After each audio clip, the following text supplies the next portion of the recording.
Good morning, everybody, and welcome to our fifth and final series in our video of everything you wanted to know about severe weather. I hope you'd enjoyed the first four, and I hope you enjoyed this last one, as this fifth video is on a topic that I feel is probably the most important out of all of them, and that's how to shelter from severe weather and tornadoes in particular. But before I get into that, I'd like to remind you once again, as I have in the other videos, if you're watching this on our YouTube channel, to please hit the subscribe button.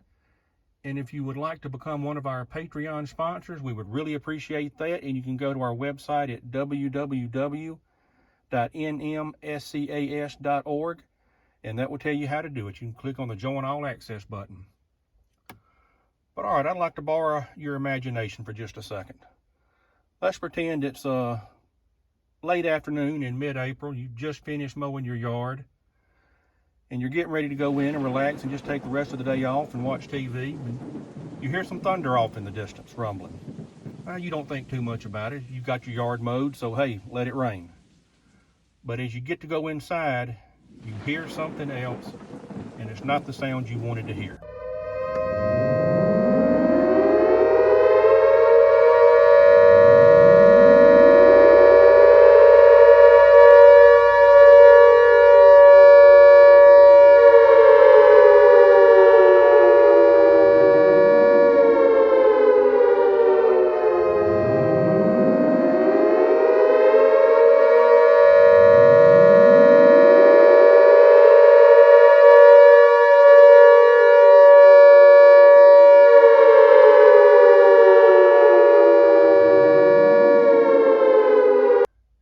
That's right, you just heard the tornado sirens going off. You realize bad weather is here. You remember hearing something about it may be impossible, but you hadn't thought about it. But now you realize it is. You go in, turn on the TV real quick, or look at your phone and you realize there is a tornado that's been spotted on the ground and it is headed your direction. So this video is on what to do when this happens to you.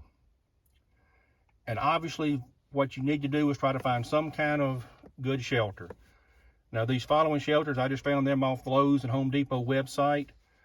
They're very excellent options. They will keep you safe, and they're rated to keep you safe in any kind of tornado, regardless of strength.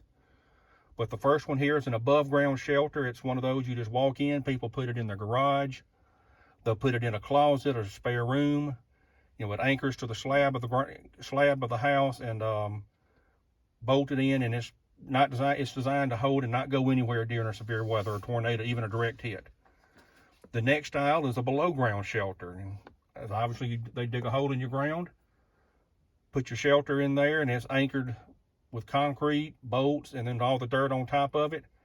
And it provides very reliable shelter during tornadoes. Another kind, this was, I think, relatively recent, is an under the slab type shelter. In this one, most people, since they've already got an existing home, they will put it in the garage. They'll come in, they'll cut a hole in your garage concrete, dig a hole out, mount this shelter in there. It's anchored to the concrete. It's anchored into the ground. So it's an underground, anchored to your slab, very, very secure. And then a lot of people will use these like to change oil in their car during non-severe weather days.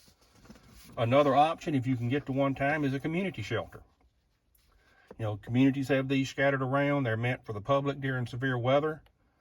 You know, they'll open them up on severe weather days. You can go to our website, again, www.nmscas.org, and we'll have a list of all the community shelters we're aware of in the counties in our coverage area. But what do you do if you don't have one of those shelter options and you can't make it to a community shelter and you know one's coming? That's the vast majority of people. That's even me included. Well, then you've got to take shelter in your house and find the best way to do it. But the most important thing you can do when a tornado warning issued is to stay calm. If you're panicking, you're scared, you don't make rational decisions, sometimes you just freeze up and you end up doing nothing. And that's extremely important, especially if you have children in the house, because they're going to read and react off your demeanor and how you are. So if you're panicking and scared, they're going to be panicking and scared. So you just need to remember, try to stay calm. And also, if you remember my last video, the average tornado is 200 yards wide and on the ground for about 6 miles. So this graphic here, that's just that's what I marked off in red. That is your typical tornado path. And as you can see, the odds of being in that exact path, very slim, very small, but obviously it does happen. You do need to take shelter. And if you can do these basic precautions I'm about to lay out, even just sheltering in your house without one of these, specialized shelters, 99% of tornadoes are survivable, over 99%, with these basic precautions. So the first one, if in your home, you want to look for a hallway, a bathroom, a closet, anything in the central location of your house. And this is just a typical floor plan. I pulled it off the internet, and as you can see, that interior bathroom and that walk-in closet are your best options. The trick, try to put as many exterior walls between you and the tornado, because it takes a stronger tornado to collapse the entire house and roof structure. Normally you may see the roof gone, you may see the exterior walls collapsed, but those interior walls are still standing. So if you can be in there and be in shelter, vast majority of tornadoes, you're going to come out of it alive. But what to do when you're in your shelter location, or how to prepare beforehand, because this takes a little bit of thought. If your shelter is a walk-in closet, make sure you can get in the closet. It's not full of stuff. It's not full of all your Christmas decorations, because you're not going to have time to pull all that out to try to get in there to take shelter. So have that area prepped beforehand. Now, things to have in there in your shelter. First off, closed-toe shoes and sturdy clothes, because if the worst case happens, your house takes a direct hit, you're having to dig yourself out, there's going to be splinters of wood, rusty nails, metal, anything you can get cut and scratched on. So you need some sturdy clothes to offer at least some protection. Helmets. Can't stress helmets enough, especially for children, because the majority of tornado deaths are going to be head trauma from debris falling in, getting hit by flying debris. But any kind of a helmet, baseball helmet, football helmet, bicycle helmet, hard hat, anything to provide some protection for your head. If you have infants in your house, put them in their car seat. Buckle them in, because that provides protection, at least from most sides. All right, a charged cell phone, and believe me, keep it charged on that day.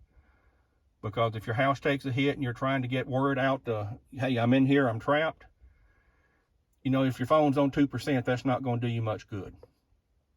All right, a flashlight. As you know, here in Mississippi, a lot of our tornadoes happen at night. If your home is hit and you're trapped, a light, something you can shine to help find your way out, or for rescuers to help see when they see your house. All right, if you have a chronic emergency medical condition such as asthma or diabetes and you're on insulin, take that in there with you. You don't need to compound things by making it worse being trapped in your home after a tornado, and then you have an asthma attack or you need a shot of insulin. So have that in there with you, so at least not have a medical emergency on top of everything else that's going on. Another thing, a whistle or a noise-making device. Because if you can see in this graphic here, this is a home that was absolutely destroyed by a tornado. And if first responders are coming up on this, they need to have some idea, hey, where do I start searching for you? If you've got a whistle, if you've got something to make noise, that can help narrow it down where you are in the house. And on that end of letting people know where you are, let others know if you'll even be at home if you're out of town that day. Because if our first responders come on a neighborhood and the whole neighborhood looks like this house, it would be very helpful if they knew, hey, this person here was not home, let's go to the next house where somebody may be home. They don't need to waste time digging through an empty house trying to find somebody that's not there. Another thing I would suggest is let others know where you shelter, and this being not just let a neighbor know where you shelter and let somebody several miles away know where you shelter so they can try to get word in. Because once again, they come up on a house like this, if they can have somebody tell them, hey, they're home, and they take shelter in the walk-in closet on the east side of the house, that gives them somewhere to start narrowing down where to search to try to get you out instead of having to dig through the whole entire house, especially if you're unconscious or injured and can't make noise. And that also, time is of the essence. If you need to get to a hospital, if they know where to get to you quickly, they can get you dug out quicker. But let's say you're not at home, you're at a business, you're out grocery shopping when the tornado warning is issued.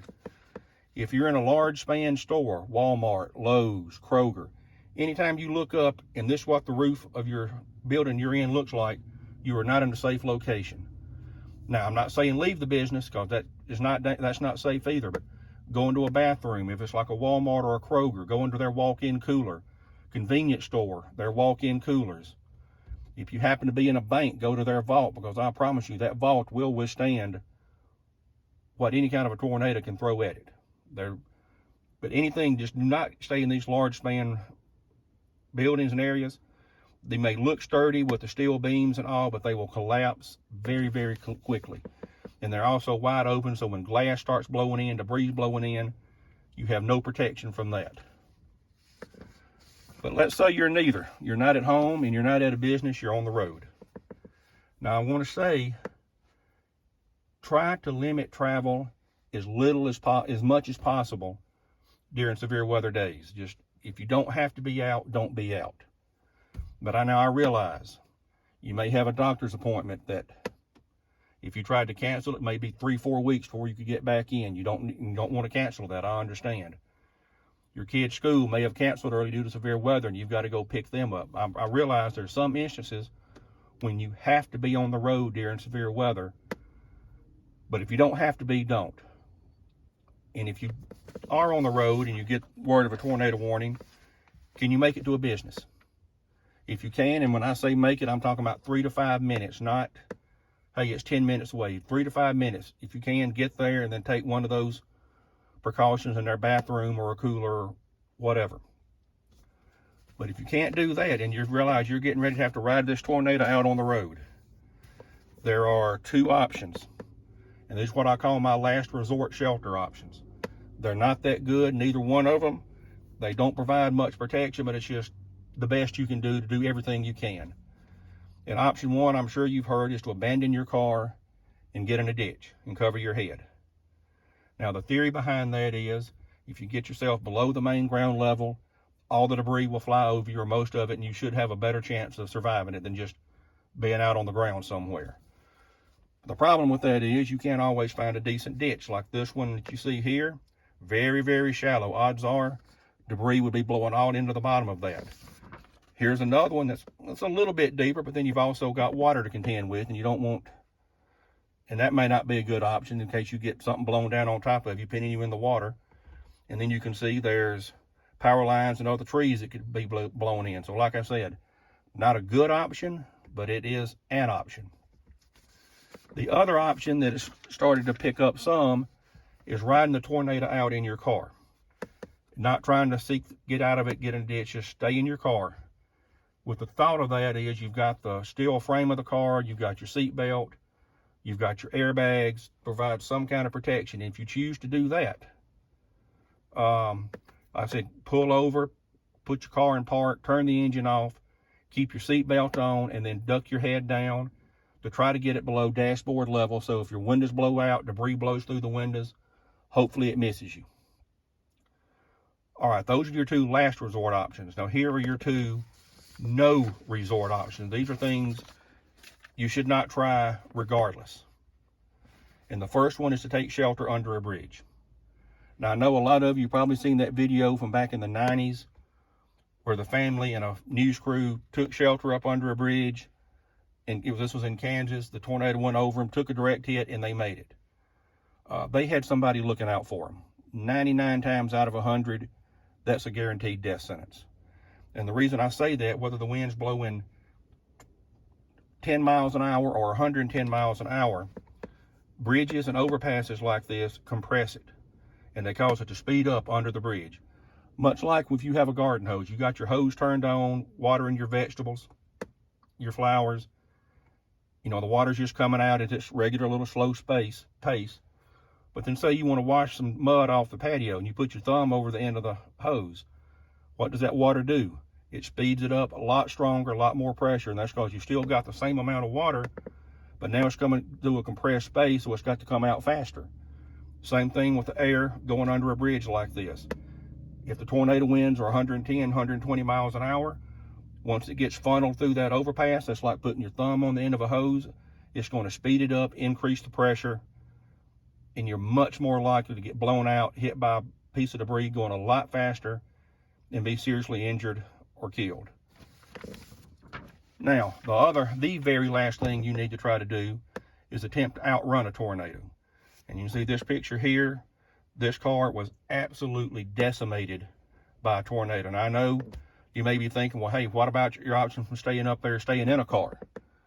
Well, if it's a very violent, strong to violent tornado, that's why I called it a last resort option. Those odds are, if an EF4, EF5 hits your car directly, this is what it's going to look like, and it doesn't really matter, you know, whether you had your seatbelt on or not. But with the vast majority of tornadoes, they're not going to do this to a car. Like I said, I'm going to tell on myself. When I've been out chasing, I've been inside 3 tornadoes. Made it through fine. Didn't do it on purpose. Don't recommend it. But, you know, I made it. So your average weaker tornado, your vehicle can withstand. But still, never try to outrun one, because their speed can be deceiving. And that's because, you know, tornadoes don't follow roads.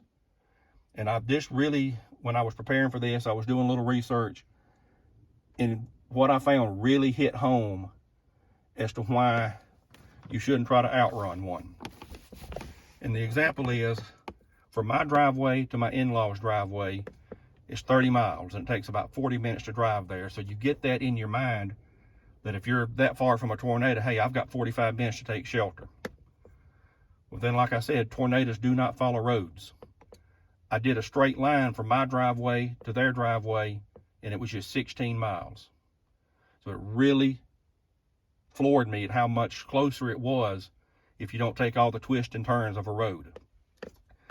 And at that 16 miles, a tornado moving 50 miles an hour covers that distance in 19 minutes. But as you know, in Mississippi, we can get some a whole lot faster than that. A 70 mile an hour tornado covers that in 13 minutes.